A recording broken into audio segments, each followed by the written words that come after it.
welcome. We were just chatting about the chaos of the relationship situation Helena has been in just recently with your grandma and some sudden medical emergencies. And you were just saying that her Uranus is in Aries and Mars is on top of her planet Uranus right now. And I was saying that is like sudden chaos and like getting everybody all riled up and heated up and like, ooh, I'm not all right. And she got an ambulance ride and you guys you thought it was at the end and now she's fine. I mean, she's 92 and I found her looking like she was having a stroke of some kind and just sort of coming to and being panicked and saying she wants to die. It was ambulance people thought she was dying. We get to the hospital, she's totally fine. They run every test they can and she is perfect as you can be. And then I came home and I'm like, what's going on in her chart? And I see that Mars is sitting on top of her natal Uranus in Aries. So let's think about this. We have Mars, which is drive, go, action. And then Uranus, which is change, spontaneity, sudden weirdness, and electricity. And Aries is let's play and do something new and have fun and stir the pot and woo, right? Like they put all that energy together once. That would very much look like sudden chaos and change with your circulatory system, your physical body, the way things move. Yeah. And also because this started with her having a tantrum. Because she has Alzheimer's, but also she doesn't really have tantrums. But today she threw a tantrum. Of course, Mars in Aries sitting on top of her Uranus. She threw a tantrum and also I didn't tell you all of it in her chart. This Mars on top of her Uranus is also square to her ascendant. To who she is and how she shows up in the world. Yeah. And like her body. Yeah. What's her ascendant in? In Cancer. Cancer. Fluid, flow. I said this is a circulatory thing. I was like, this has got to be a circulatory. Yeah. Movement. Mars, Uranus, and Cancer and Aries. Oh my gosh. My brain can see all of those things and how they can come together. I wish I could describe better. I feel like I don't always do a good job describing how those things come together. But in my head, that all makes sense. That this is how somebody might present, with issues like that. So now she's resting and talking and now she's great. She's at the hospital. We have been spoiling her, of course, with everything. She has everything she needs and she's just had some sleep and now she's feeling great and I just came home and so grateful to have her back because I really thought she was going and that this was it and goodbye grandma, and it was I was not ready for that, but I'm like, okay, this is happening. And now I'm just so grateful, like, okay, at least I'm getting some more moments with her, hopefully. And because she's 92 and you never know when this is gonna happen. But yeah, so this has been a roller coaster of a day. Okay, we have to talk about relationships, girl, because I actually sat on my couch this morning, my husband and I sitting on the couch waiting for the kids to wake up. We're each having our tea.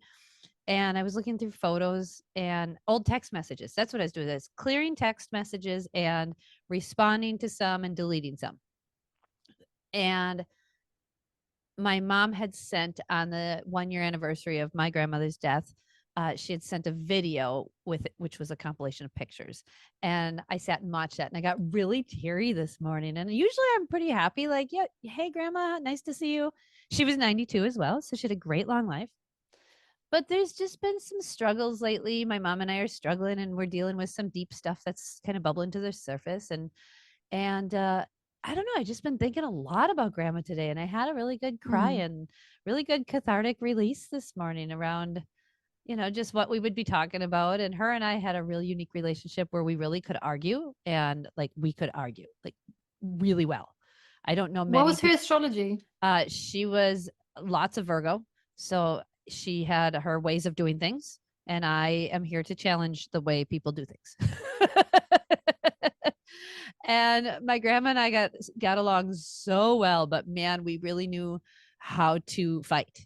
And frequently there was times in our life where we would call each other assholes and storm out apart from each other, only to come back 20 minutes later and apologize. And like, I So don't know you were many, sort of similar. yeah, I don't know many people who have that kind of relationship with their little 4'8" tall grandma. Like, she was just this tiny little spitfire, and she taught me all of the arts and crafts and sewing and all of that.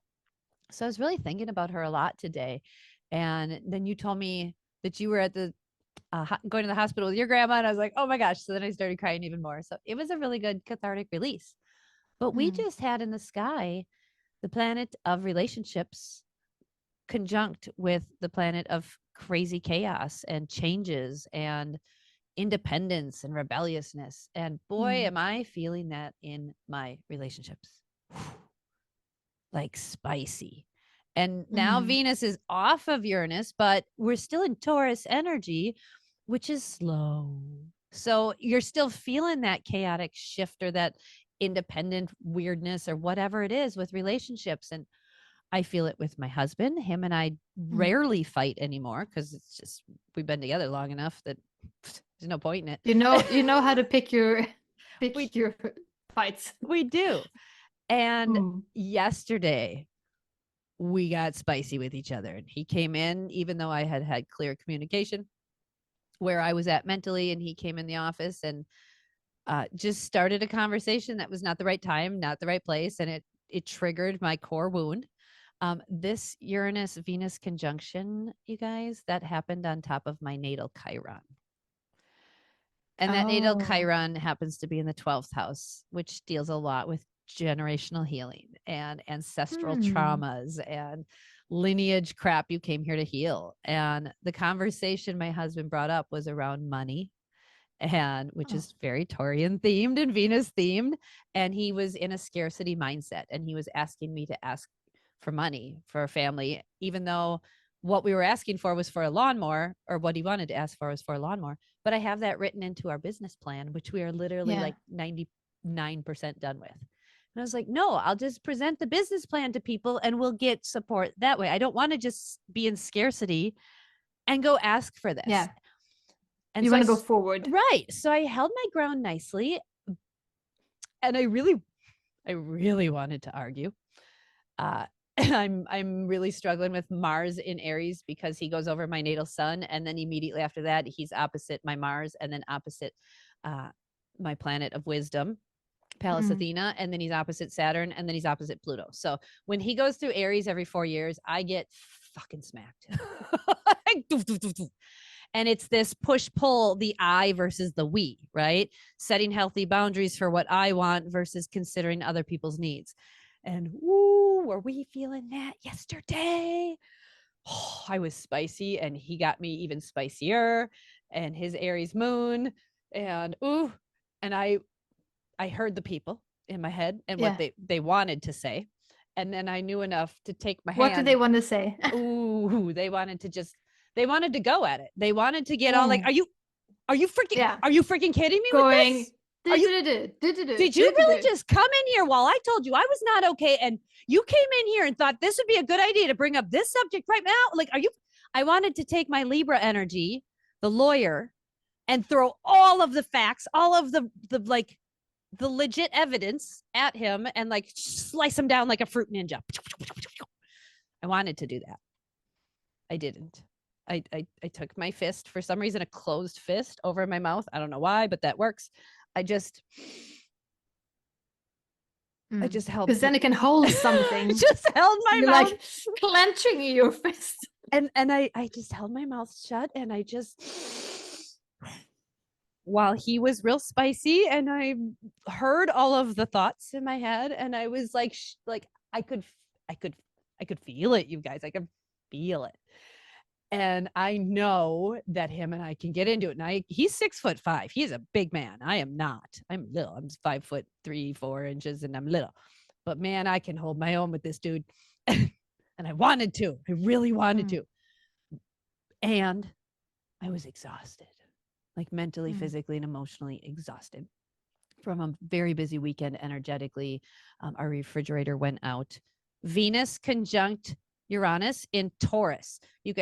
That's not something to celebrate. Come on, Zoom. I just got balloons. Zoom balloons. So Venus conjunct Uranus in Taurus. This is the things you value. I value refrigerators that hold my food, right? Yeah. And our refrigerator went out for the 3rd time now. So this was a trigger on Sunday, which then trickled into Monday, even though we kind of solved the refrigerator problem. It just feeling this like kind of scarcity of like the lawnmower breaking and the refrigerator breaking, and we're almost done with this business plan, but not quite yet. And then going out and finding people who want to invest in what we're doing. Like there's still a process. And I'm like, yes, that's because we're in Taurus and everything's freaking slow. Even though Mars is like, come on, let's go. Come on, let's go. Come on. I can't make Venus go any faster. She needs to take her time getting her makeup on and looking pretty. I don't know what to tell you. Like she's the one that deals with the money. Sorry. Yeah. So I was trying to handle all of this very, very well. And I heard all of the people, what they wanted to say. And luckily I have very good friends I can just verbalize this to in safer environments, whether it's, audio voice messages or calling them on the phone. And I can unleash that heat in that way. And then I can go have a healthy conversation a few hours later and say, hey, I didn't like that. That wasn't cool. Please be mindful of your own energy. And let's not do that. And let's take some action steps that aren't from a scarcity mindset or a scarcity place. And we had another heated conversation, but man, that's what you got to do. You got to work through that stuff and be mature about it. And I mean, this being on your Chiron in Taurus, and I didn't want to ask for money. I didn't want to ask for more money. We've been so supported by our family throughout our life for various situations, whether it was after we had a baby and I couldn't work much or whatever it is. We've been so supported in so many ways. But this Chiron and Taurus, like I am done relying on other people for certain foundational things, aka money, right? That's annoying. I don't want it anymore. Yep. I want to be in your 12th house. Right. I want to be independent. Thank you, Uranus, for waking this up in me. I want to be independent in that financial realm. And Chiron there is like, and you don't feel so good there yet. So it's been a lot with relationships. And now the sun just moved into Gemini. So happy Gemini season. Now we get to intellectualize all the stuff that Uranus shook up for us with these like, right? The sun and Jupiter and Venus. And now we get to like think about it and talk about it and work it out with our friends, hopefully in a healthy way. But Jupiter's going to move there. When was the last time Jupiter was in Gemini? 12 years ago? Yeah, something like 12 years ago. And it's a long time ago. It's a long time ago. But I only had 2 kids then. Different life, but I understand, and maybe others have been listening to other episodes of us too, when you've been talking about these like past life situations when you have been struggling a lot with money and and food, and the safety of having food in your fridge. So Chiron being in Taurus in your 12th house is sort of that safety and foundational stuff and generational, since it's the 12th house. And now that's being shaken up, but in a very good way, I feel like, because you handled it. I think I did. It seems like it. I was pretty proud of myself. Scarcity. You were saying, I'm not going to go into scarcity mode. Yeah. In fact, I went into fix-it mode and we fixed the refrigerator situation by buying a new one. But the one we bought was specifically for our studio that we're in here. And we wanted to buy this. And we'd been looking at this particular fridge for a while. And it's like a smaller apartment size fridge.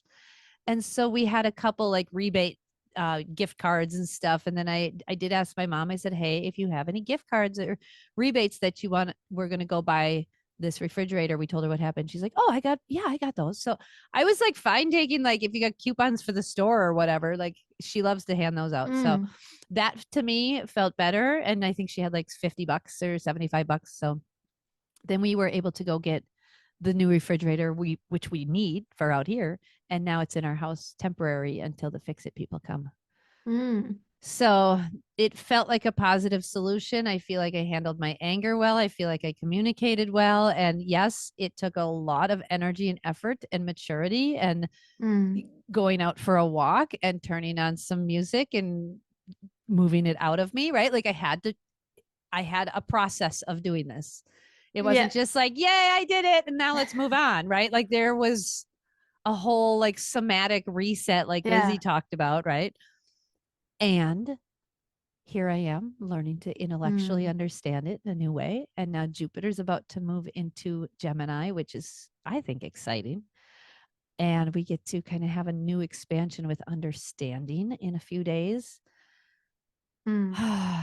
But you know what? But When you have Aries, Mars, and then a bunch of stuff moving into Gemini, we might be, that's yeah, fire and air. yeah, You know about that energy. If I you do. put fire and air together, yeah, that's a hot air balloon. That's a wildfire. That's a Mm-hmm. fire that spreads with oxygen just Yeah, fast as yeah, fuck. yeah, Yeah. yeah.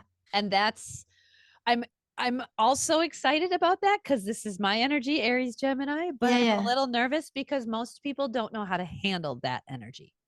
And that's Yeah. what's going to be in the sky for a while. So, And we've been having so much Taurus energy for so long. And now we're, I mean, slowly getting to the end of Uranus and Taurus, but it's been here for a while. So you guys who have placements in Taurus, you've been getting hit. I really feel for you and Yeah.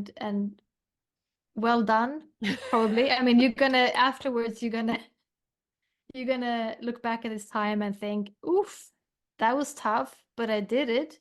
Yeah. You know, and Uranus is about change. So Yeah. you guys that have placements here, you're gonna be changing a lot, but since it's Taurus, it's not sudden change. You're gonna be seeing this change evolve slowly. So be patient for this change. If you're looking forward to this change and seeing or like thinking like, come on, Uranus, do your magic. Right. Why are things not changing?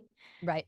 It will be slow and first it's probably going to be really uncomfortable and you're probably Oh going my to be in gosh. that feeling of not knowing anything because when you know when you're in that state of like let's say Uranus is going past your MC about your work, you're not going to be like, oh, I'm changing job. First Yeah. it's going to No. be like, what the fuck, I have no idea. I Uh-huh. just got fired, I Yeah. hate my job, I left it and I have no idea what to do. Yeah. You have to Yep. go through that energy Yep. to change because change takes time also and then in Taurus extra much time, so and then later you're going to find what fits you better because Yeah. Uranus is here to shake you into a truer version of yourself, a more Yes. authentic version of yourself. So what's happening for my husband who has a Taurus rising sign conjunct his Taurus Chiron in a first house, Uranus and Venus just did their conjunction on his Chiron. So I asked him, I think this is yesterday before our fight, or our heated whatever it was. I asked him in the morning, I said, how you been doing with Uranus like fully in your first house now? Because he went in there and then retrograded back into the 12th and then went back over. And now he's hunkering down for the next, couple years in his first house. I said, how you been doing with this? He's like, I'm hot. I was like, Okay. I feel that. That's why I'm asking you. Like, how are you doing? Like, what are you? Is it your nervous system? What's going on? He's like, I'm just hot. I was like, okay. Can I describe how I feel it? He said, yeah, go ahead. I said, it feels to me like you got an electrical panel upgrade. Like you were operating on a lower like amperage, like the amps in the circuitry in the panel.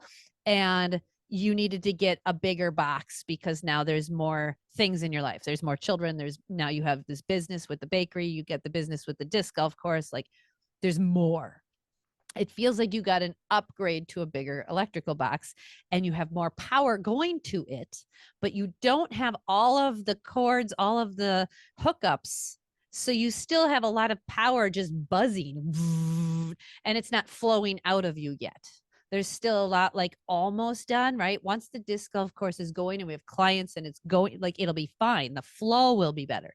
But right now we're really struggling with like broken equipment and rain all the time and not being able to get out on the course and work on it, and timing with the kids and all of the shit they're involved in. And so there's a lot of like, he feels being held back, but his circuitry wants to go. And so he's just this box of electricity. And some of it's channeled well. And the other stuff, like getting out in the garden, is just sitting there stagnant and stuck. And when electricity is very powerful and it doesn't have anywhere to go, it just hums, it just buzzes. And that's what I'm feeling inside of him. In fact, as I'm telling you, my spine between my shoulder blades, just below that, is my heart chakra is lighting up right now. Like I can feel it getting hot. So it's real interesting with Neptune in my 7th house, being able to tune into him better than he can tune into himself, and being able to describe to him what's going on. And then when I said that, he goes, yeah, that's exactly it. Yeah. Cool. So that's his experience of this Uranus in his 1st house in Taurus. He is grounded. He's not blowing up, right? He is channeling the electricity properly, but he does have a lot of amperage now, and he is very amped up. Oh my God, I just have to say, I'm just looking at a fox and a fox baby. Are those the ones you sent me yesterday or the other day, the video? 3. Oh my God, I see 4 fox babies and a fox mama. Oh, that's so fun. What's a fox spirit they got animal? really close to me. I gotta check. Yeah, these guys are like living in my parents' garden at the moment, and they come out at night, and they're so cute, and they're not that scared. I mean, I'm sitting here, okay, there's a glass door between me and them, but 5 meters from them. Nice. Yeah, that's not very far at all. No, now they're a little bit further. At the core of the fox's symbolism lies the essence of cunning. As a master of strategy and wit, the fox exemplifies the power of cleverness in navigating life's obstacles. Hey, that's so Gemini. That's so Gemini. You should name the fox Gemini.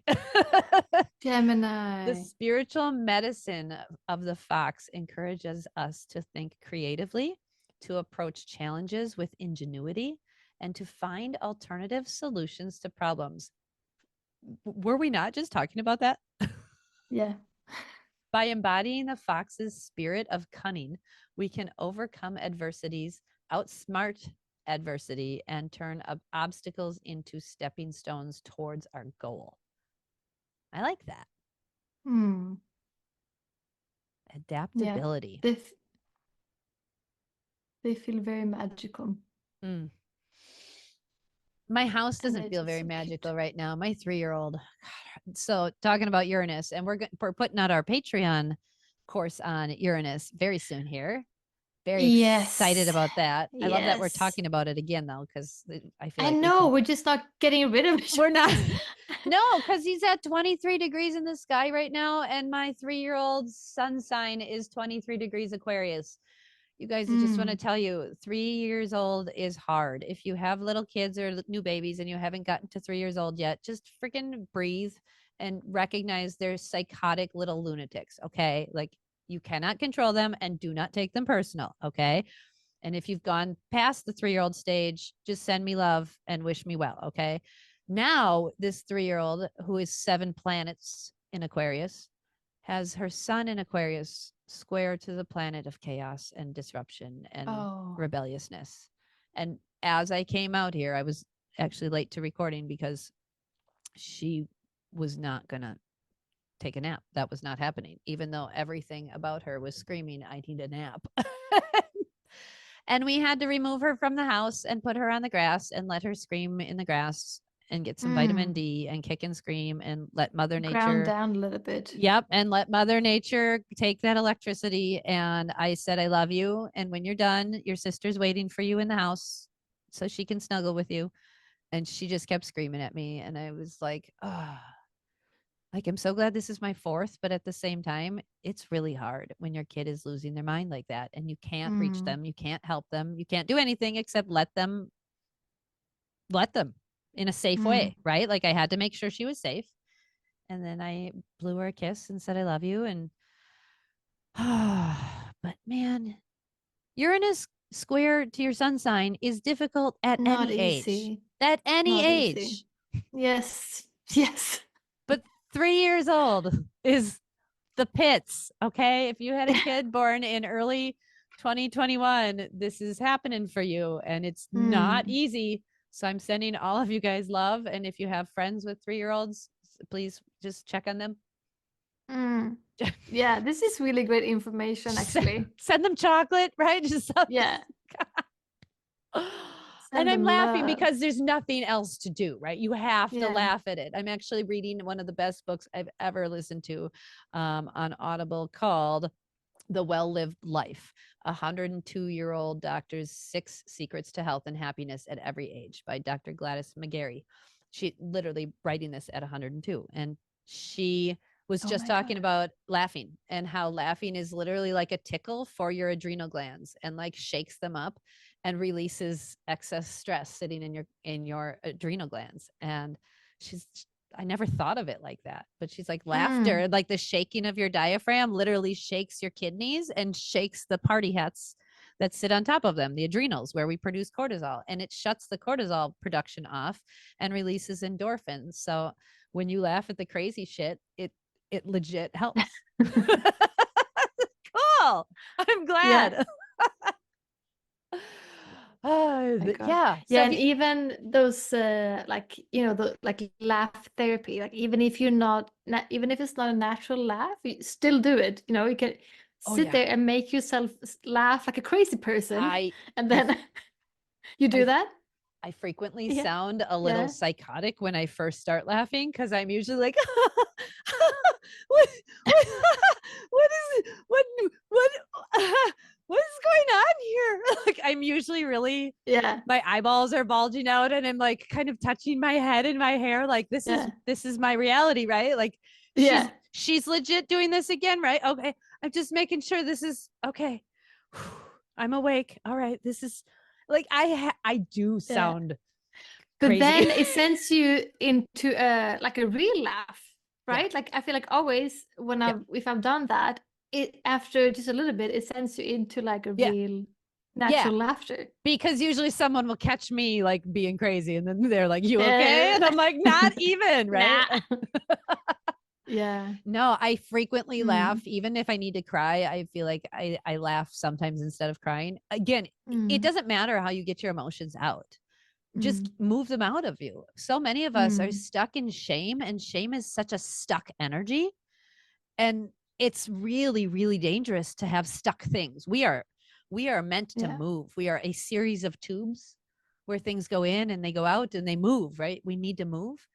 And laughter is great movement for the body. So when things are crazy, like when the planets in the sky are Uranus, Venus, Jupiter, Sun, right? Like, and then that's hitting your natal planets of like your self-esteem or self-worth issues. Oh yeah, you're gonna laugh crazy. Oh yeah. Yeah. Because what else can you do? What else can you do? So yeah. I was thinking about when like tying a bit back to grandparents, because this is something I've been thinking about before and looking up in the chart. I don't know if this is a thing, but I feel like grandparents and then grandkids, so like every second generation has similar, like something similar in astrology that I feel like it ties them together. And that's like I feel like I have a very strong connection to my grandmother. You had a strong connection or have a strong connection to your grandmother now on the other side. And you were very similar, and me and my grandmother were very similar. And I feel like there must be something, because I looked at my grandma's astrology and we definitely share some, like I'm a Capricorn rising, she's a Capricorn sun, and we definitely so we get each other. And you and your grandma sounds like you also had like that spicy. And my other grandma, my dad's mom, passed away just a year before that. So I lost both of my grandmothers, which were my only grandparents for many, many, many years. And I lost them both just a year apart. And my other grandmother had a Gemini moon, and her and I had we were not emotionally connected because of this Gemini moon, but we love to do intellectual things together, whether it was, reading or talking about bingo or talking, socializing, right? Going out. Her and I went out and met friends and went for lunch, and like we were very chatty and connected that way. So I feel like there's that connection in that realm with her, but I do see this a lot in people's charts with the grandma connection, right? for sure. Yeah, I mean, my mom and her grandkid, they have this Libra thing going because my niece is a Libra sun, and my mom, which is her grandma, is a Libra rising. Okay. Yeah. So there again with a ascendant and sun Yeah. connection. Yeah. Yeah. Family charts fascinate me. I Yes. love digging into my husband and his brothers and sister, and his parents and my brothers. There's so much, like, you start See to the web. you start to see the patterns, and you start to see how it played out in that child versus that child, and it's really interesting. It's probably one of my favorite things to do, even with my own kids. I see stuff, I'm like, oh, there it is, that's the Yeah. thing in that. Oh yeah.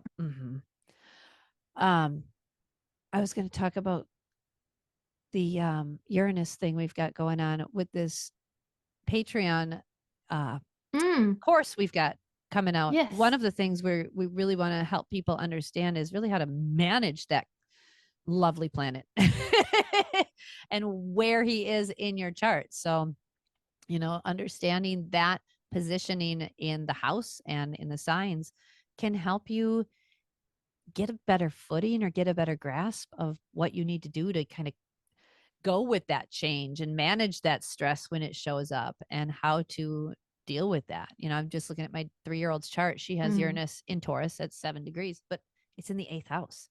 Well, she needs to learn how to transform, how to manage her stress. She needs coping tools, and she's got to have some like humility situations where she humbles herself and has like a come to Jesus where you let that go and you come back in a different way, right? Like, you need to reset yourself. And I see her learning this in short bits right now, even at 3, where I put her in the grass and I'm like, you pound that into Mother Earth, and when you feel better, we will come in, you can come back in the house. So teaching her how to use that earthy energy to transmute it even at 3. So that's an example that I know no one taught me how to deal with. No. And also Uranus by transit, because Uranus is one of those planets that move really slowly. I think it's 84 years It's a long around the zodiac. So Uranus by transit, if it hits you by whatever, it's probably going to be we will be the only time, unless we live until forever, which you don't know now. Maybe we will live forever, actually. But it will only hit that spot every 84th year. So this is something super, super rare.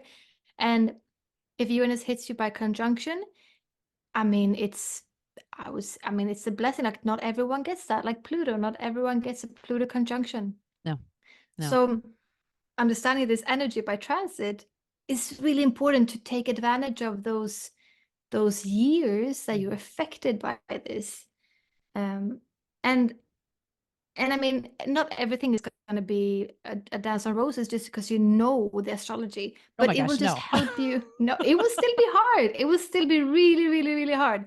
But at least it will help you to direct the energy, and just knowing also that this is something that passes. Just that information, I think, helps tremendously. Like, you know that, okay, this has an end date, even though it doesn't maybe feel like it, because you feel like I'm going crazy and I will be crazy forever. Yeah. At the moment. So on that note, I have done this past week, I think, more readings than I've ever done in a week in my life, which is fantastic. I love that. And it was a little much because I think I did like 6 readings and a podcast in one day. I gave too much. And then I was not a good person for easily 4 days after, which led to the heated spiciness yesterday. So one of the things I recognized was this past week, I did a lot of readings for a lot of people, and most of their concerns or questions were that they were feeling lost and confused and in the fog. And almost every one of these people, not all, but like 80% of the readings, they had most of these Uranus, Sun, Jupiter, Venus, most of these transits in Taurus were in their 12th house. Almost almost every client I read for. And I was like, oh, you are supposed to be feeling foggy right now. You are Mm. inside of the cocoon and in the transformation process. This Yeah. is the integration moment, right? And none of them liked that answer. What? Yeah, none of them were like, woo, right? They were all like, okay, what do I do with that? I was like, exactly. Well, number one, there's a surrendering that has to take place. You have to accept that this is subconscious energy. This is foggy. This is confusing. This is dreaming. I was like, so now what can we do? We can dream. We can imagine. We can manifest. We can call spirit. We can talk to our guides. So I helped them kind of take that energy and shift it. But all of these people were so confused. And I was like, I feel you. Like, this is in my 12th Mm. house too, which is why we are talking. So, this is something to take note of that is so helpful. Just knowing where all these transits are falling. Because look at the sky. I know they're just all in one kind of area, right? There's not Yeah. much spread out right now. There's a lot in Pisces, Aries, and Taurus.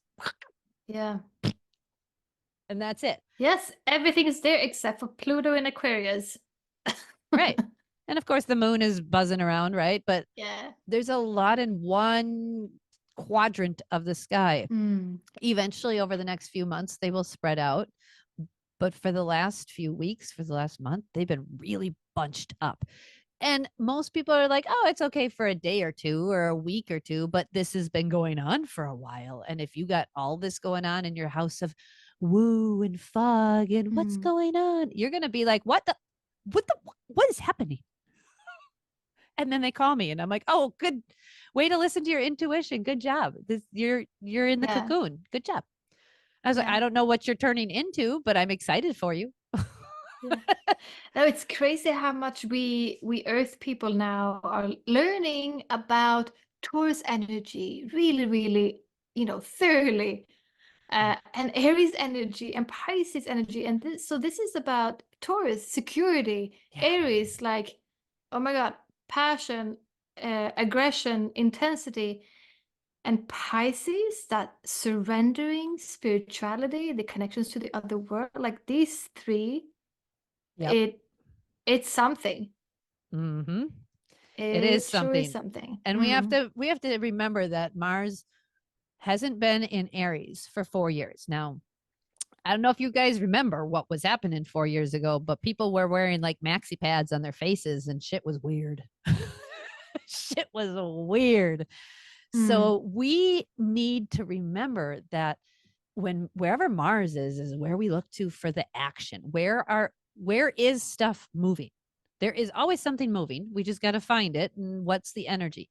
Well, the last time it was in Aries was August 16th, 2020. So pandemic situation around February, March, and then everybody was okay for a little while. But then it was around summer and fall when things got heated and weird again. Well, Mm. remember, Saturn was in Aquarius. So thanks for that hard life lesson in technology and restrictions with community. Thank you, Saturn. Appreciate that.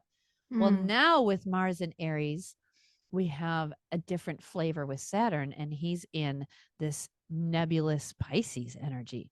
So we're learning hard lessons when it comes to mental stuff, when it comes to being okay with being in the fog, Yeah. right? Learning how not to check out in either direction. Don't follow either fish, just be in the moment.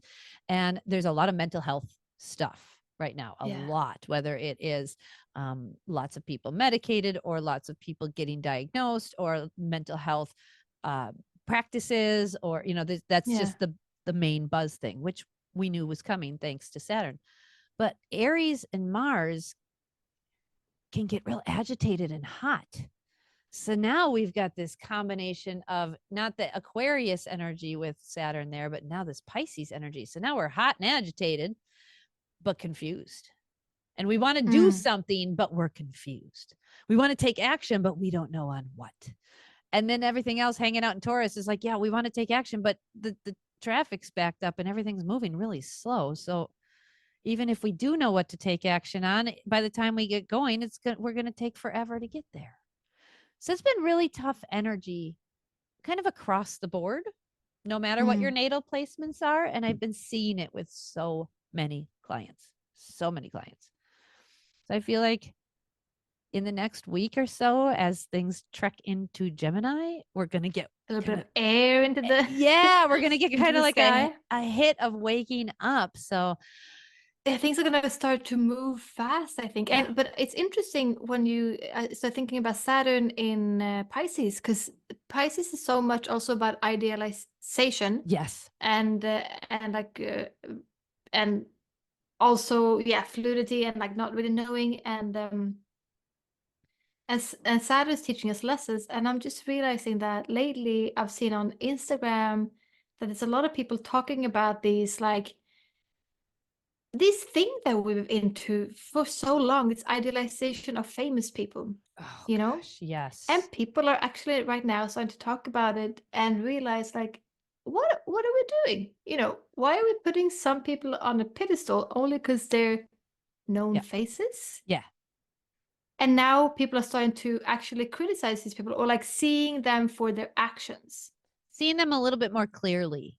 Taking them down from the pedestal, seeing that these are humans, and they're not acting accordingly to what they maybe should do with the power that they have. Yes. Huh. I'm seeing it not only with celebrities, but I'm also seeing it with big pharma and the medical industry and all of the prescriptions that aren't working, right? People are on them long enough going, I'm not feeling better. But I also think there might be this idealized version of mental health that they're trying to get to and stay at, right? Like, so there's this acceptance of where we're at too, and acceptance of the journey and the ebb and flow and the ups and downs, instead of idealizing this magical happiness or this magical satisfaction with our life, right? It really, happiness comes from within, and satisfaction comes from a different approach, a different perspective. And I'm not dissing anyone on mental health meds or anything like that, but I'm saying overall as a society, we have, I think, idealized what pharmaceuticals can do for us and how they can maybe fix things, when in reality, we need to see more clearly that the power is within us. Yeah. And I'm seeing people call out the big food industry with sugar. That's a big one. Have you seen that one recently? No, actually I haven't, but I started thinking about that other people are calling out big companies because of what they're supporting, because people are realizing, because we've been like people, at least the Western world, like just following these big brands like Nike, McDonald's, like all of these big, just pouring in money to these guys for ages. And now, and what do they stand for? We're like taking the crown away from them in a way. Absolutely. And I feel like that's very much something what I see in the sky right now. Like there's a lot of Taurus, like this safety and us realizing what's actually good for us. It's about what are good products, quality, like what is actually good for my body. And then Aries, it's that speaking up energy. Saying and something. The Pisces, I just feeling saw into this. The Food Babe on Instagram. I follow her. She posts a lot of videos about people calling out the sugar companies and specifically Coca-Cola.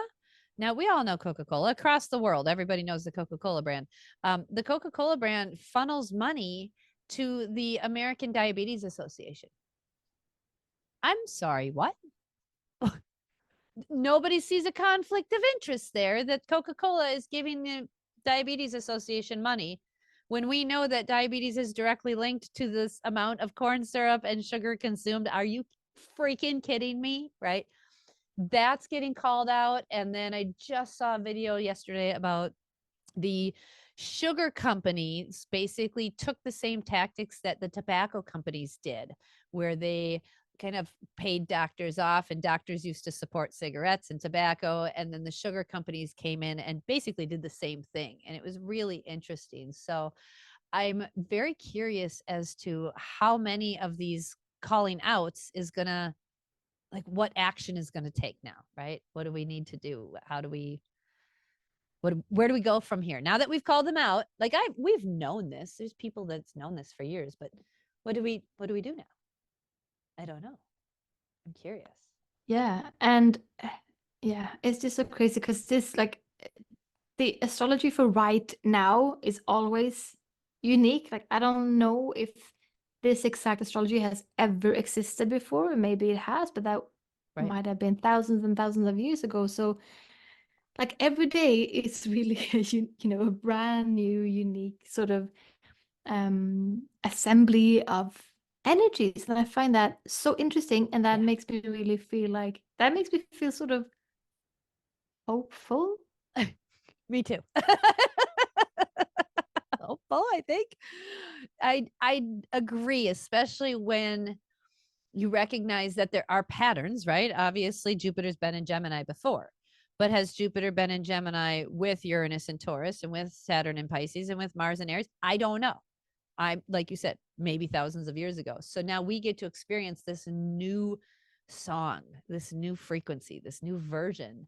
Maybe it's similar to an old song, but it's got a different beat or it's got a different, kick to it. So I love playing with the interpretations of them as well and figuring out how this shows up. I mean, just looking at Uranus squared to sun sign with my 3-year-old, like, oh, look how that shows up. Okay, look at you rebelling and just not, she's just not going to listen to anybody. All right, cool.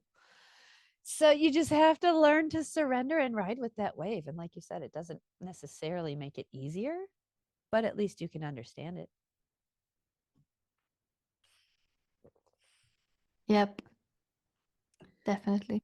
So is everything else going pretty decently in your life though? Well, you had another Uranus Venus situation because you were renting out your home. So your home is kind of shifted for the week.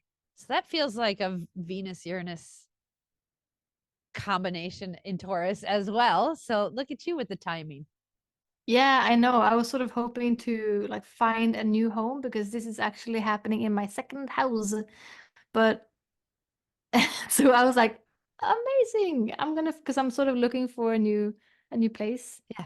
But I mean, it hasn't happened yet, but I'm having my Jupiter return in very shortly. Yay. That's Yeah, exciting.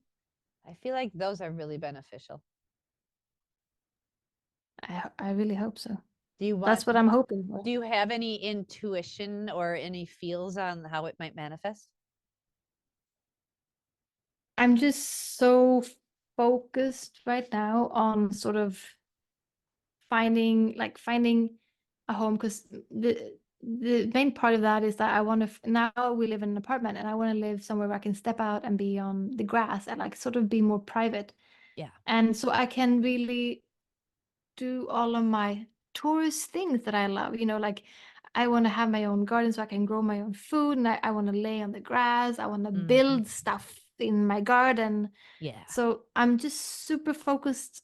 I'm just super focused on that. And it might not be how the energy shows up at all. Right? Who knows? But usually the Jupiter conjunct Jupiter, so the Jupiter return is usually like lots of new opportunities, right? New perspectives. And I think this is a great word you could use is freedom, right? Jupiter is very freedom oriented, freedom loving. So I don't know, that could equal a new housing situation.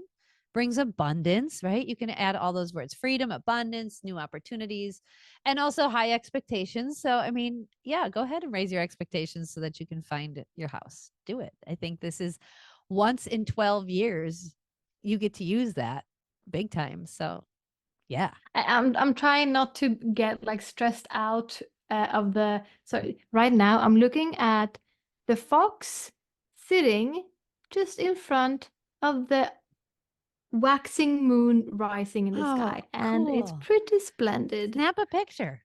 I Yes, I will. I have I'm gonna use my last 2% on my phone. I Do have it. to take a picture and I'll show you. That's awesome. Way to Oh, be way to be present in the moment. but yeah. And also, this is now. I can't get a good picture. I'm just gonna sit and enjoy this. Do it. This is magical. Yeah, In my but mindful mama moments on Sunday, that's what we did. We literally just sat and described our scene in front of us, like verbally talked it out. It was lovely. Look at you being mindful right now, enjoying your energy yeah, around you. What yeah. town are you But I in? was gonna say, sorry. What town are you in right now? Now I'm in Märsta, where I'm born. Mashta. Okay. Mashta. And that's north of Stockholm? Yes, that's Okay. like 40 minutes north. But I was gonna say about Jupiter, my Jupiter return. I'm really trying not to get to to think that a lot of things are gonna happen, because I'm not trying to set myself up for disappointment because I also know that Right. might not show up as like a money rain and like finding the perfect house or whatever. It might show up in a way that I might not notice, but will be very beneficial for me. But Exactly. it's just not what my eyes will be set on, So I'm trying to be aware of it, Mm-hmm. take opportunities to like notice the opportunities if they arise. I hope I am, but not try and expect too much, like, like, oh, I'm gonna wake up on the day of my Jupiter return and be rich and with a new house. Which would be amazing. And you're Capricorn enough to know that that's not practical. So I No, love your, I'm very realistic. yeah, I love your realism, but you are also staying open, which is the beauty of astrology. Knowing this is the energy and knowing this can show up in a multitude of ways, especially when it comes to Gemini. Who knows? You'll be looking one way and it'll come at you from completely the other way because you weren't expecting black, you were looking for white, and then you were expecting purple and you got red. It's the opposite of the spectrum you're looking for. So I love that you're like, I know better. Nope. Nope. Oh Not yeah. setting myself up for failure. I'm setting myself up to just be in receiving, whatever that looks like. That's so fun. Oh, I'm glad we got to catch up and do a chat today. It's been too long since we've done a chit chat, and there's It has been. definitely a lot to chat about. It has been. So We're looking forward to that too. yeah, It's yeah, sort of like a little bit of therapy. for sure. And this is really reminds me just how this podcast started, because it was us just Rambling. needing to talk about astrology with someone who understood the language, just like describing our everyday Yeah, things through this language. yeah, Mm. absolutely. Going, hey, the Venus and Uranus conjunction that just happened on my Chiron. Oh my god, right? Like I needed somebody who could understand that because that is intense, shaking up energy on a foundational thing, on a foundational level, and it doesn't feel good. And I'm recognizing how much healing I've done, and I need to share that with people, right? That's a win that we need to be acknowledged for, that is kind of because of the astrology awareness, where I might not have acknowledged that win before, but because of the awareness I go, oh, look how well I did. I didn't burn anybody down. I didn't zap anybody. I just handled my wound and I managed it properly. Good job, me. For sure. Oh, fun. Well, thanks for hanging out with me and chatting today. Thank you. And thanks for listening, everybody. We'll let you know when our Patreon show is up. We are recording very soon, and we're really excited about that. So be sure to share this with a friend. That really helps. And then do all the algorithm thingies, right? Like it and comment and all that, so that we can get into the algorithm and more people can get the information that they need from this show. So thank you so much. Yes, and the stars, and tell people Yeah. people about us. Yeah, please do. Please do. Thanks, everybody. We'll see you next time. Thank you for joining us on this episode of Ram and Goat Astrology. You can support the show by buying us a coffee or a tea. Link in the show notes. Your financial support means the world to us. Join us next time.